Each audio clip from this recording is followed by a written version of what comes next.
After months of unrelenting stress and burnout, Claire desperately needed an escape. The idea of a quiet village tucked away in the countryside seemed perfect. She had found it by chance, an online listing for a charming bed and breakfast in an old rustic village far from the crowded tourist spots. It was called Oak Hollow, nestled between rolling hills, boasting cobblestone streets, ancient houses, and a serene landscape untouched by time. The pictures looked idyllic, and the promise of quiet solitude was irresistible. When Claire arrived, the village was exactly as the pictures had shown, if not more beautiful. Narrow, winding streets lined with ivy-covered stone houses led her through the small town. The air was crisp, and the soft breeze carried the scent of earth and pine. It was peaceful, almost too peaceful. The bed and breakfast she had booked was at the far end of the village, a large, quaint house with a heavy wooden door and windows framed by dark green shutters. A small note was taped to the door when she arrived. "Welcome, Claire. Your key is under the mat. Make yourself at home." The note was signed with no name. She figured the owner must have gone out and would meet her later. That was fine. She was used to being on her own and enjoyed the solitude. After settling in, she wandered through the village, hoping to grab a bite at one of the cafes she'd seen online. Except, as she walked through the village, she realized something was very wrong. The streets were deserted. There wasn't a single soul in sight. At first, she didn't panic. It was a small village. Maybe the residents were inside their homes, or out working in the fields. But as she wandered through the main square, the cafes and shops were eerily empty. Chairs were stacked, doors were closed, but there were no signs of life anywhere.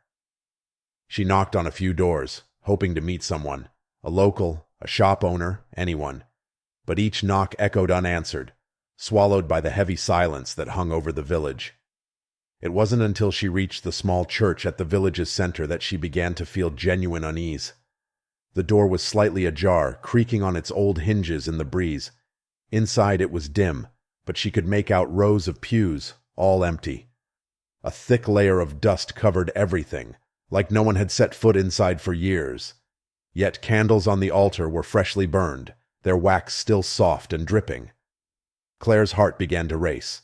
There was no way an entire village could just vanish.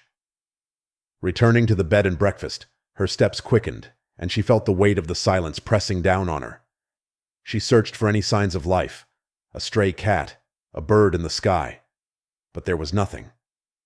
The village felt frozen in time. As night fell, Claire locked herself in her room, a sinking feeling gnawing at her stomach.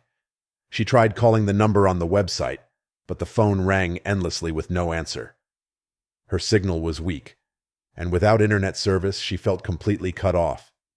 The village had gone from charming to unsettling, and she realized that she had seen no cars, no bikes, no sign of transportation. Lying in bed, she couldn't sleep. Every creak of the old house made her skin crawl, and the wind seemed to whisper through the cracks in the window. Around midnight, Claire thought she heard something. A faint shuffle, like footsteps outside the house. Her breath caught in her throat. She told herself it was just her imagination. The isolation was getting to her. But then came the knock. 3 sharp raps on the front door. Claire froze. Who could it be at this hour? No one was supposed to be here. The village was abandoned, and she hadn't seen anyone in hours. Slowly she crept down the stairs, her heart pounding in her chest. She peered through the peephole. No one was there. Another knock, this time louder, more insistent. Her hands trembling, Claire swung the door open. The street outside was empty, bathed in the pale glow of the moon. Not a single person in sight. But as she stepped back inside, she noticed something on the doorstep. A small object. An old, weathered book, its cover cracked and faded with age. The title was too worn to read, but when she opened it, the pages were filled with handwriting, thousands of words crammed together in a hurried scrawl. Flipping through the pages, her eyes caught on a single phrase repeated over and over. "It was our turn. Now it's yours." Claire slammed the book shut, her pulse racing. What did that mean? Was someone watching her? The next day she scoured the village again, looking for any clue as to what had happened here. That's when she noticed the signs. Small things she hadn't seen before. Windows cracked open, doors ajar. And then she found the graveyard. At the far end of the village, hidden behind tall, overgrown grass, was a small cemetery. The tombstones were old, crumbling, many of the names worn away by time. But some were newer, with fresh earth piled over the graves. And then she saw the dates. All the headstones, new and old, bore the same death date, May 17th, 1896. Claire's blood ran cold. Every person in the village had died on the same day, over a century ago. How was that possible? She stumbled back, her mind racing. That's when she heard it again. Footsteps. This time they were close, just behind her. She spun around, expecting to see someone, anyone, but there was no one. Her breath quickened. She ran back to the bed and breakfast, locking every door and window, trying to make sense of what was happening. The whispers started again that night, faint at first but growing louder as the hours ticked by. They seemed to come from everywhere at once, from the walls, from outside, from the very air. And then came the knocking. Not just at the front door this time, at the windows, at the back door, at the walls. The sound surrounded her, closing in. Claire grabbed the old book, desperately flipping through the pages, trying to understand. The last entry stood out like a warning. We were the last. And so are you. The curse cannot be broken. It moves with the wind. And when the village calls, there is no escape. You are part of it now. Suddenly, Claire felt a presence behind her. She turned slowly, her heart pounding in her throat. Standing in the doorway was a figure, dressed in old, tattered clothes, their face pale and eyes hollow. They said nothing, just stared at her with empty, accusing eyes. And then more figures appeared. At the windows, at the doors. Silent, watching, waiting. The villagers. She tried to scream, but her voice caught in her throat as the realization hit her. She wasn't alone. She never had been. The village wasn't deserted. It had been waiting. For her. The next morning, when the sun rose over Oak Hollow, the village looked as peaceful and quiet as ever. And in the bed and breakfast, the front door was locked, a small note taped to the front. Welcome, your key is under the mat. Make yourself at home. But this time it was signed Claire. She was part of the village now, just like the others, and the village was already waiting for its next visitor. It was supposed to be the perfect escape, a romantic getaway on a secluded island, far from the distractions of city life. Emma and Daniel had been together for 5 years, and this was their chance to reconnect, to leave behind the noise and stress. When they found the island advertised online as a peaceful paradise, it seemed like fate. Crystal clear waters, white sandy beaches, and only one cabin nestled among the palms. It promised tranquility, isolation, and nothing but the two of them. The brochure was enticing, and the price, though surprisingly low, didn't raise any alarms. A hidden gem, the reviews said. Perfect for couples who want to get away from everything. When they arrived, the boat that dropped them off promised to return in 3 days. As it pulled away from the dock, leaving them with the fading hum of its engine, the quiet swallowed them whole. The island was stunning, but there was something unsettling about how still everything was.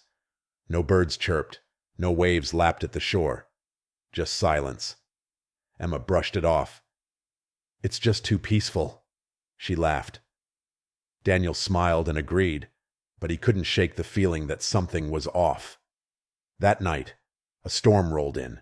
Dark clouds swept over the island faster than they could have imagined, turning the sky an inky black. The winds howled, shaking the small cabin, and the rain pounded against the roof like it was trying to break through. The power went out, plunging the island into total darkness, save for the occasional flash of lightning that illuminated the eerie stillness outside. The couple huddled together in bed, listening to the storm rage around them. But somewhere between the crashing waves and the howling wind, Emma swore she heard something else, a faint whisper, like voices carried on the wind. "Do you hear that?" she asked, her voice barely above a whisper. Daniel strained to listen, but all he could hear was the storm. "It's just the wind," he reassured her, but his grip on her hand tightened. Hours passed, and eventually the storm began to die down. The silence returned, thicker than before, and with it came something far worse.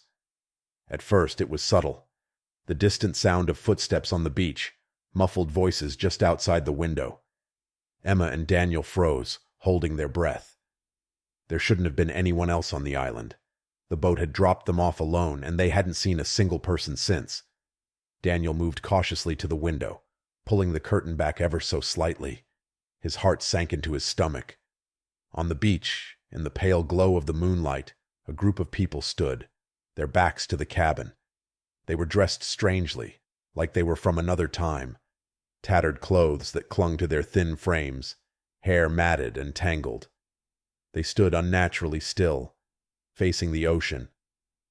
"What are they doing?" Emma whispered, joining him at the window.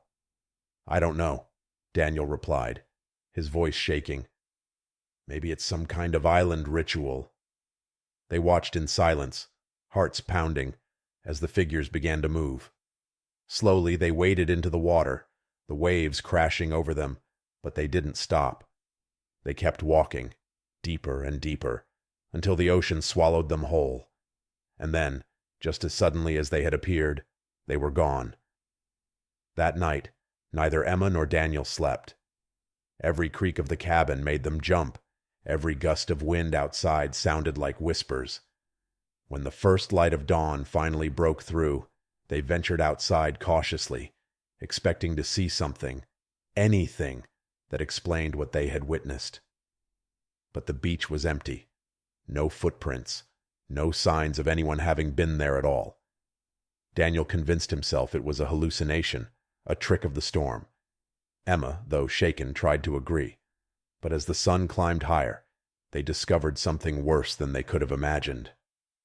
As they explored the island that day, trying to enjoy the supposed paradise, they found strange things buried beneath the sand.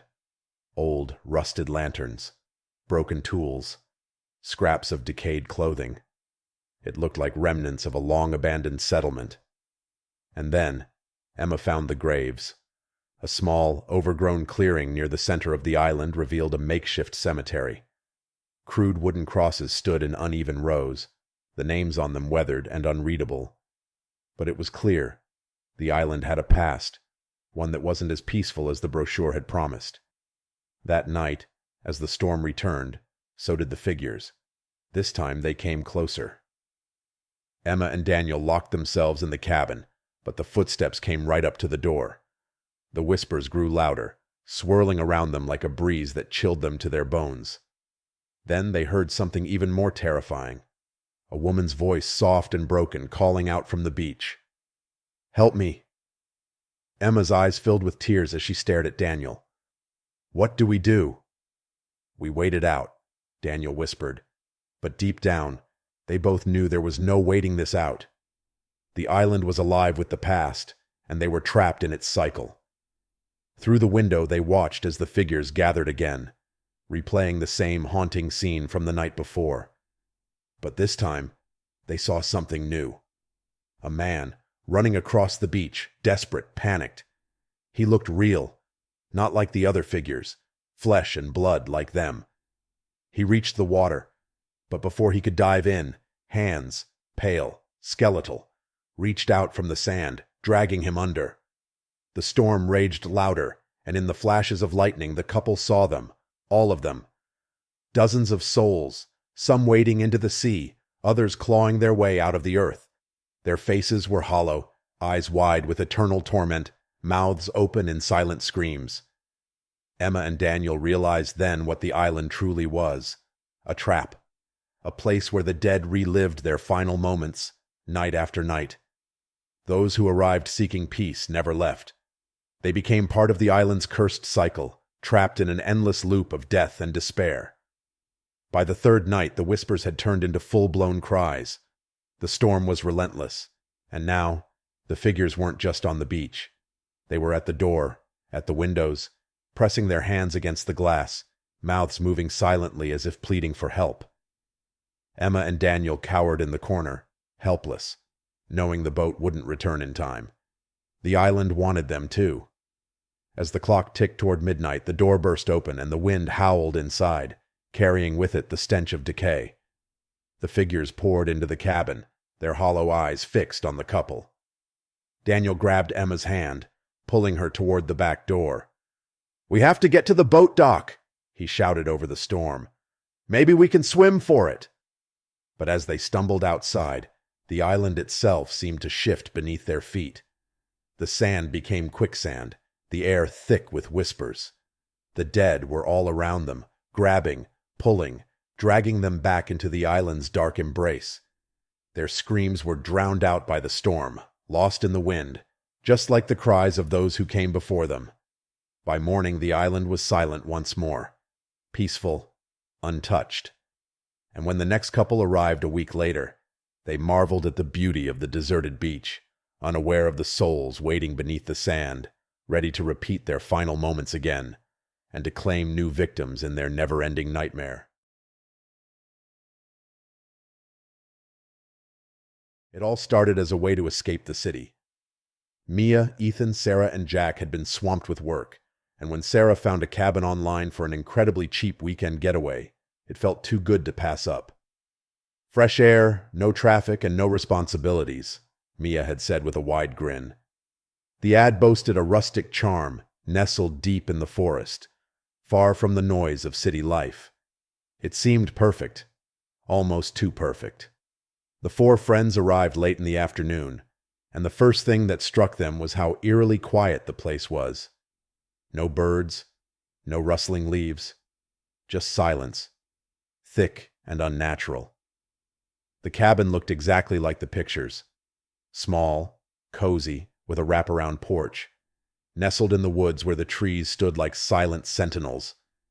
As the sun dipped below the treetops, casting long shadows, the group unpacked and settled in.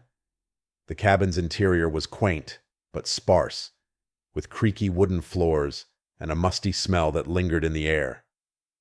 A few paintings hung on the walls, landscapes, old family portraits, nothing too unusual. Yet, there was something off. Sarah shrugged it off as old house vibes, but Mia couldn't shake the chill running down her spine. That night, the tension began. Around midnight, just as the group was winding down from an evening of drinks and board games, they heard it. Soft footsteps on the roof. At first, it was subtle, like something scurrying, a raccoon, maybe. But the steps grew louder, heavier. It sounded like someone was walking up there, pacing back and forth. "What the hell is that?" Jack whispered, his eyes wide as he glanced up at the ceiling. Ethan grabbed a flashlight and headed for the door. "Stay here, I'll check it out," he said with forced bravado. He stepped outside and shone the light up onto the roof, but it was empty. There was no sign of anyone, no movement at all. Yet, the sound continued above them. They locked the door and tried to laugh it off, but the uneasy feeling lingered. Later, as they huddled in the living room, the sound changed. Footsteps turned to knocking, a single sharp knock on the front door. Then again, knock, knock, knock. Ethan peered through the peephole, but no one was there. He swung the door open, and still, nothing. The knocking persisted, echoing from every corner of the cabin. By 3 a.m., the situation had escalated. The knocking came from the windows now, even though no one was outside. The footsteps resumed, this time inside the house, circling the rooms, growing heavier with each step.